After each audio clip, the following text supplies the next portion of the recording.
Malam itu, hujan turun deras membasahi stasiun Manggarai. Ardi, seorang jurnalis investigasi yang sedang mencari ide untuk tulisan terbarunya, merasa ada yang aneh. Bukan karena sepinya stasiun, melainkan karena getaran aneh yang merambat dari rel. Getaran yang tidak biasa, seolah ada sesuatu yang besar dan kuno sedang bergerak di kedalaman bumi. Ia melirik jam tangannya, pukul 23.59. Seharusnya tidak ada lagi kereta yang melintas pada jam segini. Namun, sebuah pengumuman statis tiba-tiba terdengar. Suaranya pecah seperti kaset rusak. Kereta terakhir menuju Rengas Dengklok akan segera tiba. Rengas Dengklok, Ardi mengerutkan kening. Setahunya, tidak ada rute kereta ke sana dari Manggarai. Lebih aneh lagi, nama stasiun tujuan terdengar seperti nama desa yang terpencil, bukan kota besar. Sebuah kereta tua, berkarat, dengan lampu redup berkedip-kedip, perlahan memasuki peron. Asap tebal mengepul dari lokomotifnya, berbau aneh, seperti campuran oli dan kemenyan. Jendela-jendela gerbongnya tertutup rapat oleh tirai beludru yang usang. Tidak ada satupun penumpang terlihat di dalamnya. Rasa penasaran Ardi mengalahkan logikanya. Ia mendekati salah satu pintu gerbong yang terbuka sedikit, mengintip ke dalam. Gelap dan pengap, dengan aroma apek yang menusuk hidung. Namun, ada sesuatu yang menarik perhatiannya. Sebuah tiket kereta tergeletak di lantai, seolah sengaja ditinggalkan. Tiket itu terbuat dari kertas kuno, berwarna kekuningan, dengan tulisan tinta yang sudah pudar, Manggarai, Rengas Dengklok. Keberangkatan, pukul 23.59. Di bawahnya, tertera sebuah stempel merah, samar-samar terbaca, asteris, kereta hantu, asteris. Jantung Ardi berdebar kencang. Ini bukan sekadar kereta biasa. Ini adalah sesuatu yang jauh lebih gelap. Ia harus tahu. Dengan satu tarikan napas, ia melangkah masuk ke dalam gerbong. Pintu berderit tertutup di belakangnya, menguncinya di dalam kegelapan yang pekat, bersama dengan misteri yang baru saja dimulai. Lampu di dalam gerbong berkedip sekali, lalu mati total, meninggalkan Ardi dalam kegelapan absolut.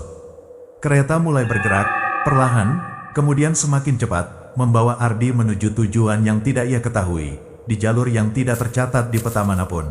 Kereta bergerak semakin cepat, mengocok Ardi di dalam kegelapan yang absolut. Ia merogoh sakunya, mencari ponselnya, tetapi sinyal hilang sepenuhnya. Udara di dalam gerbong terasa semakin dingin, seolah-olah suhu di luar turun drastis. Sebuah keheningan mencekam menyelimuti, hanya terdengar derit roda kereta yang beradu dengan rel. Tiba-tiba, Ardi merasakan hembusan napas dingin di tengkuknya. Ia menoleh cepat, tetapi tidak ada siapa-siapa. Ia mencoba menyalakan senter ponselnya, namun hanya cahaya redup yang keluar, tidak cukup untuk menembus pekatnya kegelapan. Aroma apek bercampur bau tanah basah semakin kuat, seolah ia berada di kuburan yang bergerak. "Siapa di sana?" Ardi memberanikan diri bertanya, suaranya bergetar. Tidak ada jawaban, hanya keheningan yang semakin dalam. Lalu, terdengar suara, bukan suara manusia, melainkan bisikan-bisikan samar, seperti gumaman ratusan orang yang berbicara bersamaan, tetapi tidak ada satupun kata yang bisa dimengerti. Bisikan itu terdengar seperti rengekan, desahan, dan erangan, seolah-olah kereta itu dipenuhi oleh jiwa-jiwa yang tersiksa. Ardi menyadari bahwa ia tidak sendirian di dalam gerbong ini. Ada penumpang lain, tak terlihat, namun kehadirannya terasa begitu nyata dan menekan. Ia bisa merasakan sentuhan dingin di lengannya, hembusan angin di rambutnya, seolah-olah ada yang bergerak di sekelilingnya, mengawasinya dalam kegelapan. Tiba-tiba, dari kegelapan, terdengar suara tertawa seorang anak kecil. Tawa itu polos, namun di tengah suasana mencekam ini, terdengar seperti tawa yang paling menyeramkan yang pernah Ardi dengar. Tawa itu mendekat, lalu menjauh, seolah anak itu berlarian di dalam gerbong. Ardi merinding hingga ke tulang. Ia tahu, kereta ini bukan sekadar alat transportasi. Ini adalah penjara, dan para penumpangnya adalah tawanan yang tidak akan pernah sampai tujuan. Ia mendengar suara derit perlahan, dan sekilas cahaya kuning redup menembus kegelapan. Ardi menoleh dan melihat pintu gerbong di depannya sedikit terbuka, menampakkan koridor yang sama gelapnya, tetapi dengan celah cahaya yang mengisyaratkan gerbong lain. Ardi memutuskan untuk bergerak, mencari tahu lebih banyak, atau setidaknya mencari jalan keluar dari mimpi buruk yang bergerak ini. Ardi melangkah hati-hati menuju celah cahaya. Suara-suara bisikan semakin keras saat ia mendekat, seolah-olah pintu itu adalah batas antara dua dunia. Ketika ia berhasil membuka pintu sepenuhnya, sebuah koridor gelap terbentang di depannya. Lampu-lampu minyak yang tergantung di dinding berkedip-kedip redup, nyaris tidak menerangi. Dinding-dindingnya usang, dengan bekas-bekas noda kehitaman yang tidak jelas asalnya. Ia melihat ke kiri, ke gerbong di depannya.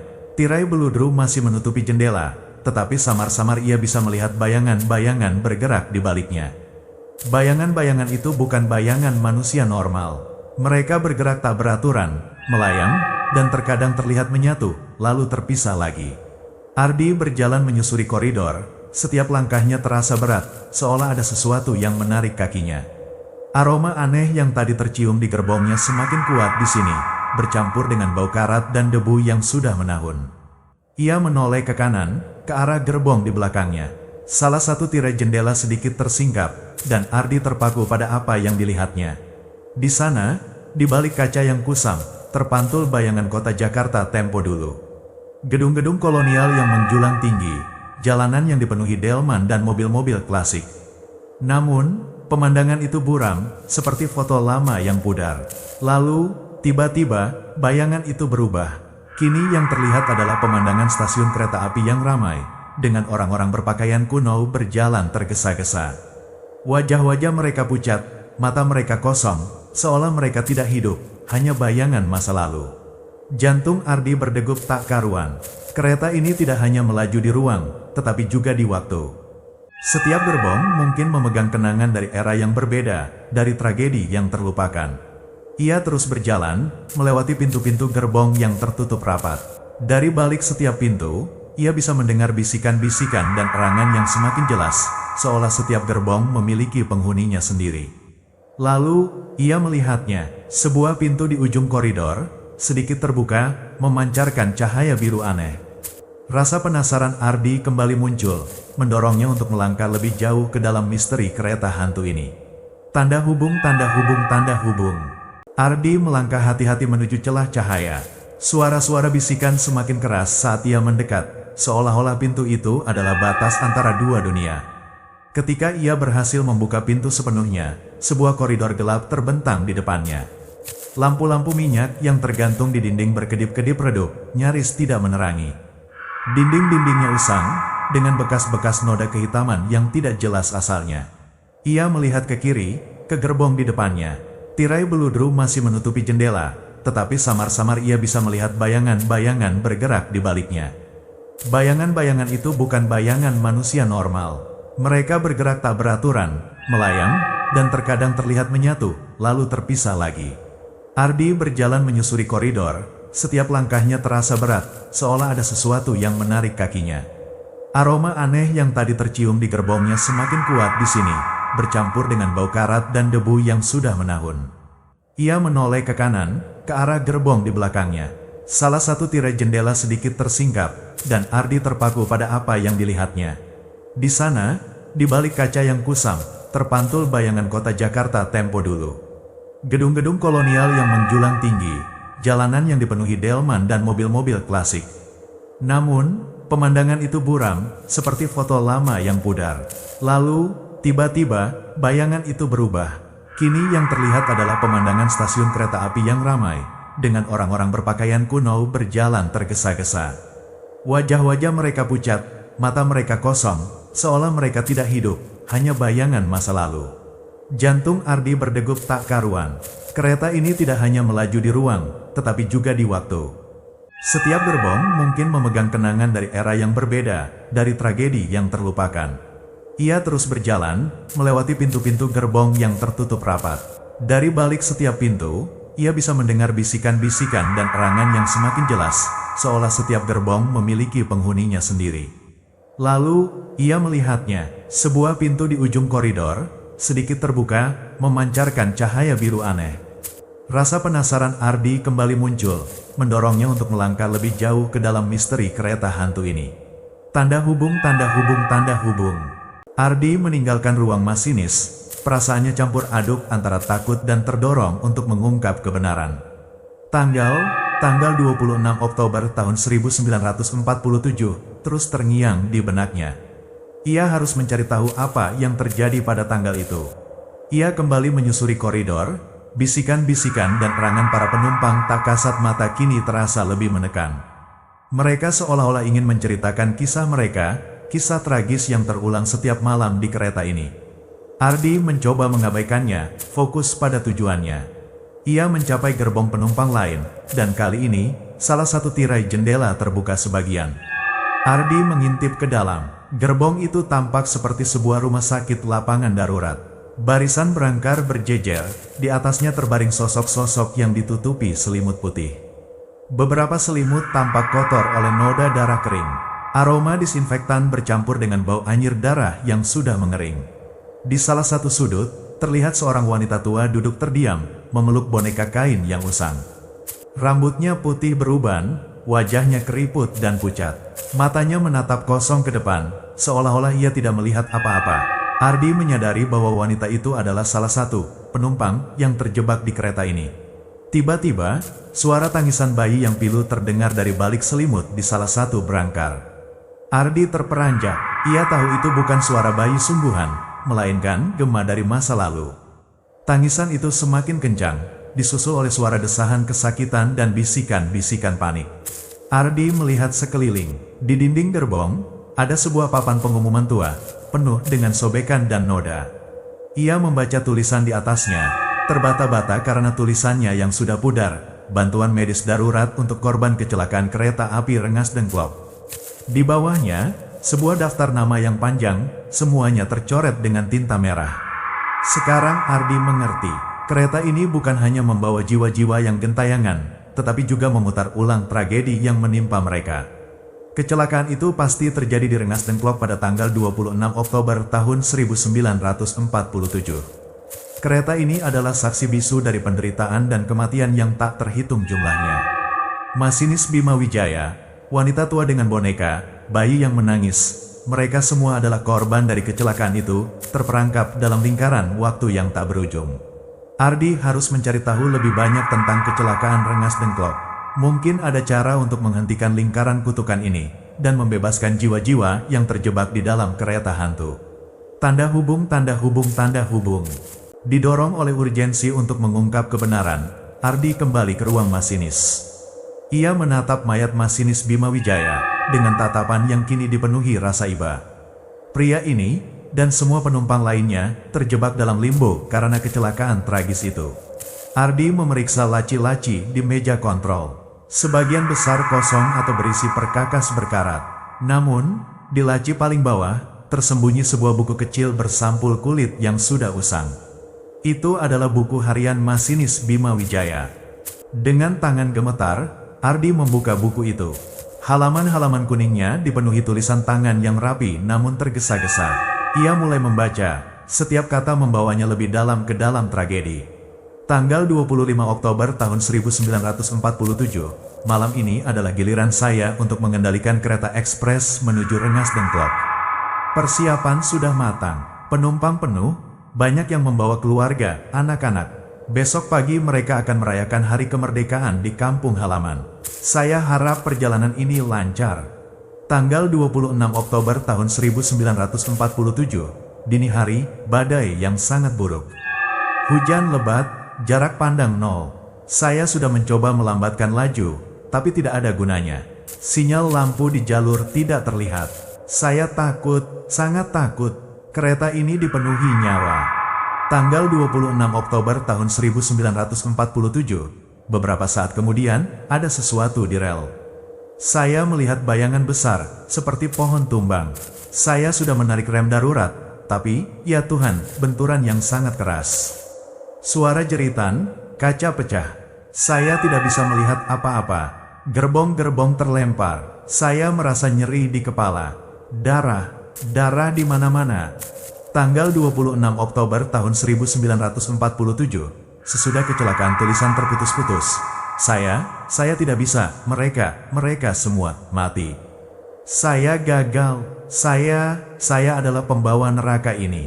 Kereta ini terkutuk. Saya harus mengulanginya untuk selamanya, sampai saya menebusnya. Tulisan terakhir itu buram, seolah ditulis dengan tangan yang gemetar hebat. Ardi menutup buku harian itu. Ia merasa napasnya tercekat. Masinis Bima Wijaya tidak hanya meninggal dalam kecelakaan itu, tetapi jiwanya terperangkap karena rasa bersalah yang mendalam. Ia merasa bertanggung jawab atas kematian para penumpang dan terpaksa mengulang kembali perjalanan tragis itu, malam demi malam, sebagai hukuman abadi. Ardi menatap mayat Bima Wijaya. Ia adalah korban, sama seperti penumpang lainnya. Kutukan Ghost Train ini berasal dari keputusasaan masinis yang tak terhingga. Untuk menghentikannya, Ardi tidak hanya perlu menemukan cara untuk menghentikan kereta, tetapi juga untuk memberikan kedamaian pada jiwa Bima Wijaya. Tiba-tiba, suara derit metalik yang memekakkan telinga kembali terdengar, lebih keras dari sebelumnya. Kereta melambat, lampu-lampu di luar jendela berkedip-kedip, menunjukkan bahwa mereka mendekati sebuah stasiun. Stasiun rengas dan klok yang hancur, mungkin tempat kecelakaan itu terjadi. Ardi tahu, ini adalah kesempatan terakhirnya untuk menghentikan Ghost Train. Kereta melaju perlahan, deritnya memilukan, seolah meraung kesakitan. Ardi melihat keluar jendela. Stasiun rengas dengklok, bukan stasiun yang ramai, melainkan reruntuhan. Bangunan utama hancur, atapnya ambruk, dan dinding-dindingnya berlumut. Rel-rel kereta api di sekitarnya bengkok dan berkarat diselimuti tanaman liar. Suasana di sana kelabu, seolah-olah waktu telah berhenti di tempat itu sejak tragedi puluhan tahun lalu. Asap tebal mengepul dari lokomotif, berbau busuk seperti mayat. Bisikan-bisikan dari dalam gerbong berubah menjadi erangan dan ratapan yang semakin keras, seolah para penumpang tak kasat mata merasakan kedekatan dengan tempat di mana mereka menemui ajal. Ardi kembali ke ruang masinis. Mayat Bima Wijaya masih duduk di kursi, matanya menatap kosong ke depan. Ardi mendekatinya, memegang lencana masinis yang tadi ditemukannya. Bima Wijaya, bisik Ardi, sudah cukup, ini bukan salahmu, kau sudah berusaha. Ia melihat monitor yang masih berkedip-kedip menampilkan gambar stasiun yang hancur. Di bawah monitor, ada sebuah tuas besar yang bertuliskan, rem darurat. Tuas yang sama dengan yang ditarik Bima Wijaya dalam rekaman tragedi itu. Ardi tahu apa yang harus ia lakukan. Jiwa Bima Wijaya terikat pada kereta ini karena rasa bersalah, terus-menerus mengulang tragedi. Untuk membebaskannya, siklus ini harus diputus. Dengan tekad bulat, Ardi meraih tuas rem darurat. Ia menariknya sekuat tenaga, dan suara derit metalik yang memekakkan telinga memenuhi seluruh gerbong. Kereta bergetar hebat, mengeluarkan suara berdecit yang mengerikan. Lampu-lampunya berkedip-kedip semakin cepat, lalu padam total. Kegelapan menyelimuti, suara-suara bisikan dan ratapan perlahan mereda, lalu menghilang sama sekali. Getaran kereta berhenti, keheningan total menggantikan hiruk-pikuk yang mencekam. Ardi membuka matanya. Ia masih berada di ruang masinis, tapi suasananya berubah. Udara tidak lagi dingin dan pengap. Aroma busuk telah lenyap, digantikan oleh bau tanah basah yang segar. Ia menoleh ke kursi masinis. Mayat Bima Wijaya sudah tidak ada. Yang tersisa hanyalah kursi kosong, dan di atasnya, sebuah lencana masinis yang bersih dan bersinar, seolah baru saja dipoles. Ardi melangkah keluar dari ruang masinis. Koridor kini terang benderang oleh cahaya matahari pagi yang menembus jendela. Tirai beludru telah lenyap. Gerbong-gerbong itu kosong, bersih, dan tidak ada lagi jejak-jejak masa lalu yang menyakitkan. Ia melangkah keluar dari kereta. Ia berada di stasiun Manggarai, pagi hari. Rel-rel bersih, tidak ada asap, tidak ada bau busuk. Kereta yang ia naiki kini tampak seperti kereta api biasa, bersih, dan tidak ada tanda-tanda karat atau kerusakan. Orang-orang berlalu lalang, sibuk dengan aktivitas pagi mereka, tidak ada satupun yang melirik ke arah kereta yang ia naiki. Mereka tidak melihat apapun yang aneh. Ardi memegang lencana Bima Wijaya di tangannya. Dingin dan berat, ia tersenyum tipis. Mungkin ia adalah satu-satunya yang akan mengingat perjalanan mengerikan ini. Ia telah memutus kutukan, membebaskan jiwa-jiwa yang terperangkap, dan mengakhiri perjalanan abadi kereta hantu. Ia telah menemukan kisahnya. Kisah yang lebih gelap dan lebih nyata daripada yang pernah ia bayangkan.